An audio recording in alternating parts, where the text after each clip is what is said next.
দেখো বাংলাদেশের তো আমি অলরেডি পিছন মেরে দিয়েছি, তো বাংলাদেশকে কিছু দিতে হবে, নলে বলবো কি হারামি তুই খেলবি কি না বল।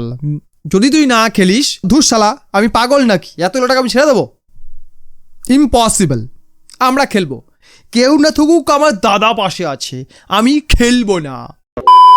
বন্ধুরা, ফাইনালি ভারত পাকিস্তান ম্যাচ হচ্ছে। मुझे पता है 15ই ফেব্রুয়ারি ভারত পাকিস্তানের মধ্যে হওয়া টি-20 ওয়ার্ল্ড কাপের গ্রুপ ম্যাচ হচ্ছে। এখন আমার মনে একটা প্রশ্ন আসছে, পাকিস্তান যখন জানে যে তাদেরকে এই ম্যাচ খেলতে হবে, মানে এই ম্যাচটা তাদের খেলতেই হবে, কারণ পাকিস্তান ক্রিকেট বোর্ড বা পিসিবির টোটাল যা বাজেট, সারা বছরের বাজেট, সেটা হচ্ছে 35 থেকে 40 মিলিয়ন ডলার। আর ভারত পাকিস্তানের মধ্যে হওয়া এই ম্যাচটার গ্লোবাল ভ্যালু, মার্কেট ভ্যালু বলতে পারি 170 থেকে 250 মিলিয়ন ডলার। তাহলে যেখানে একটা বোর্ডের টোটাল ভ্যালু 40 মিলিয়ন, তার প্রায় 6 থেকে 7 গুণ একটা ম্যাচের ভ্যালু। এবং সেই ম্যাচটা না খেললে পাকিস্তান জানে তারা সারভাইভ করতে পারবে না। সেখানে তারা এই ম্যাচটা খেলবো না বলে কেন গুজব ছড়িয়েছিল, রব তুলেছিল যে আমরা ম্যাচ খেলবো না। তার কারণ হচ্ছে পাকিস্তান বাংলাদেশকে বোঝাতে চেয়েছিল যে কেউ না থাকুক, আমরা তোমাদের পাশে আছি। এটা তারা বোঝাতে চেয়েছিল বাংলাদেশিদের। আর মূর্খ বাংলাদেশিরা সেই ফাঁদে পা দিয়ে পাকিস্তানের সঙ্গে গলা মিলিয়ে জেদের বসে টি-20 ওয়ার্ল্ড কাপ থেকে সবার আগে ম্যাচ না খেলেই বাইরে চলে গেছে। পাকিস্তান যখন দেখলো বাংলাদেশ বাইরে চলে যাওয়ার পরেও আইসিসি অল্টারনেটিভ খুঁজে পেল, এবং তারা যদি তাদের জেদ ধরে রাখে তাহলে তাদের অস্তিত্ব সংকটে আসবে, তাদের দেশ থেকে ক্রিকেট নামক জিনিসটি ধ্বংস হয়ে যাবে। তখন তারা কি করলো, এই ম্যাচটি খেলার বিনিময়ে বলল কি, দেখো বাংলাদেশের তো আমি অলরেডি পিছন মেরে দিয়েছি, তো বাংলাদেশকে কিছু দিতে হবে, নলে বলবো কি, মুখ কোথায় রাখবো। তখন তারা কী করলো, বাংলাদেশের ওপর যে সকল শাস্তি চাপানো হয়েছিল, ফাইন হবে, ক্রিকেট স্যাংশন লাগবে, এগুলো সব তুলে নাও। আর বাংলাদেশকে 2031 সালে যেমন ভারত এবং বাংলাদেশের মধ্যে ওয়ার্ল্ড কাপ আয়োজন হওয়ার কথা আছে সেটা করতে দাও, যদি এটা করতে দাও তাহলে আমরা খেলবো। পাকিস্তান কিন্তু এর বাইরেও কিছু শর্ত রেখেছিল। পাকিস্তান কি শর্ত রেখেছিল? তারা ভারতের সঙ্গে একটি বাইলেটারাল সিরিজ খেলার শর্ত রেখেছিল। তারা শর্ত রেখেছিল বাংলাদেশ, ভারত এবং পাকিস্তানের মধ্যে একটি ট্রাই সিরিজ খেলতে হবে। তারা শর্ত রেখেছিল কি, ভারত যেন বাংলাদেশ এবং পাকিস্তান ট্যুর করে, বেশ করে বাংলাদেশ ট্যুরটা করে, কারণ ভারত সেপ্টেম্বরে ট্যুর হওয়ার কথা ছিল, সেটাকে ক্যান্সেল করে দিয়েছে। সেই ট্যুরটা যে ক্যান্সেল করে সেটা বাংলাদেশের ক্ষতি হয়েছে, আর্থিক ক্ষতি হয়েছে। এই শর্তগুলো রেখেছিল পাকিস্তান। আইসিসি কী করেছে, এই 3টে শর্তই নাকচ করে দিয়ে বলেছে, হারামি তুই খেলবি কি না বল। যদি তুই না খেলিস, আমরা ধরে নিলাম যে আমাদের 250 মিলিয়ন ডলারের ক্ষতি হবে, আমরা মেনে নিলাম। ওর জায়গায় আমরা একটা যে কোনো দলকে আনবো এবং তাকে দিয়ে খেলাবো। কিন্তু ইন ফিউচার তোদের দেশ থেকে ক্রিকেট নামক জিনিসটা মুছে যাবে। সেটা কি তোরা চাস? যদি তোরা চাস তাহলে তোরা না বলে দে। পাকিস্তান বলল, ধুর শালা আমি পাগল নাকি, এতগুলো টাকা আমি ছেড়ে দেবো? ইম্পসিবল, আমরা খেলবো।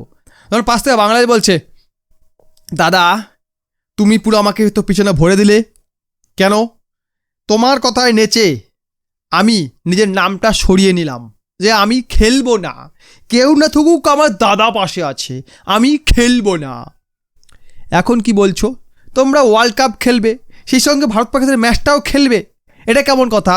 তখন বলছে, দেখ ভাই, সবার আগে ব্যবসা, ব্যবসার সঙ্গে কোনো স্বাদ নাই, নো পলিটিক্স, নো আত্মীয়তা, সবার আগে ব্যবসা, কারণ বাপ না ভাইয়া সবসে বড় রুপাইয়া। সেই কারণে পাকিস্তান কী করলো, সব কিছু ভুলে এই ম্যাচটা খেলার প্রস্তাব গ্রহণ করলো। এবং আমরা জানতাম পাকিস্তানের মতো দেশের অকাত নেই, তা ভারত পাকিস্তান ম্যাচ রিজেক্ট করবে, বলবে যে না আমরা খেলবো না, আমাদের দরকার নেই, আমাদের টাকার দরকার নেই, তারা বলবে না। পুরো বিশ্ব জানে যে পাকিস্তানের দম কতটুকু, এবং এটা নিয়ে সব জায়গাতে হাসাহাসি হচ্ছে, পাকিস্তান নির্লজ্জ, পাকিস্তান কুকুর ছাগল। তাহলে পাকিস্তান করলো কেন এটা? পাকিস্তান নাটকটা কেন করলো? বাংলাদেশের পাশে থাকার জন্য? আপনার বিশ্বাস হচ্ছে? আসলে পাকিস্তান বাংলাদেশকে 1971-এর আগে ফিরিয়ে নিয়ে যেতে চাইছে। তারা চাইছে পাকিস্তান বাংলাদেশের থেকে ওপরে থাকবে। বাংলাদেশে এক্সপোর্টে পাকিস্তানকে বিট করেছে, ইকোনমিতে বিট করেছে, জিডিপি পার ক্যাপিটাতে বিট করেছে, সেগুলো যেন বিট না করতে পারে। তাই বাংলাদেশকে নিজের দলে টানার জন্য, তাকে তার স্থান থেকে নামানোর জন্য এই চালটা চেলেছে কে? পাকিস্তান। পাকিস্তান চেয়েছে বাংলাদেশ টুর্নামেন্টে না থাকুক। যদি টুর্নামেন্টে না থাকে বাংলাদেশের ক্রিকেট ক্ষতি হবে, ক্ষতির মুখে পড়বে। যদি একটা দেশের টিম ওয়ার্ল্ড কাপের মতো একটা টুর্নামেন্ট না খেলে, তাহলে সেই টিমের কোনো ভ্যালু নেই, ভ্যালু জিরো। সেই টিম যতই বড় হোক না কেন, তার কোনো ভ্যালু নেই। যে টিমের কাছে কোনো ট্রফি নেই, সেই টিমের কাছে কোনো ভ্যালু নেই। একটা বিশ্বস্তরীয় টুর্নামেন্ট হচ্ছে, ওয়ার্ল্ড ক্লাস টুর্নামেন্ট হচ্ছে, সেখানে যদি বাংলাদেশ না থাকে তাহলে তার কোনো ভ্যালু নেই। পাকিস্তান এটা জানে, তবুও তারা বাংলাদেশের সঙ্গে এমন ব্যবহার করেছে দেখে মনে হচ্ছে বাংলাদেশকে পাকিস্তান টয়লেট পেপারের মতো ব্যবহার করে ছুঁড়ে ফেলে দিয়েছে। যেমন টয়লেট পেপারে পিছোয়ারা মুছে সেটাকে আবার ঢুকিয়ে ফ্ল্যাশ করা হয়, সেরকমই করে দিয়েছে পাকিস্তান। অপরদিকে পাকিস্তান কি দেখাচ্ছে? তোমাদের জন্য আমরা লড়েছি, তোমাদের জন্য আমরা ফাইট করতে গেছি, কিন্তু যখন দেখলাম আমাদের পকেটে টান পড়ে যাচ্ছে, আমরা কি নিয়ে লড়বো? তোমাদের জন্য ফাইট করতে গেলে আমাদের তো এই আইসিসি সদস্য হয়ে থাকতে হবে, তার জন্য আমরা এই ম্যাচটা খেলছি। না খেললে শুধু আমাদের আর্থিক ক্ষতি হবে তা নয়, আমাদের সদস্যও চলে যেতে পারে, মানে সদস্য পদও চলে যেতে পারে। তাই আমরা ভারতের সঙ্গে ম্যাচটা খেলছি, নইলে কিন্তু আমরা পাশেই আছি, নইলে আমরা বাংলাদেশের পাশেই আছি। আমরা তার পাশ থেকে হাত সরাচ্ছি না, তার কাছ থেকে হাত সরাচ্ছি না, শুধু আমরা ম্যাচটা খেলছি এবং টাকাটা নিচ্ছি। যেটা তোমরা পাচ্ছ না ওটা আমরা নিচ্ছি। কী করো বলো? না বাপ না ভাইয়া, সবসে বড় রুপাইয়া। ভিডিও লাইক করুন, কমেন্ট করুন, বন্ধুদের সঙ্গে শেয়ার করুন। আমার চ্যানেল নতুন হলে সাবস্ক্রাইব অবশ্যই করুন। ভিডিও দেখার জন্য অসংখ্য ধন্যবাদ।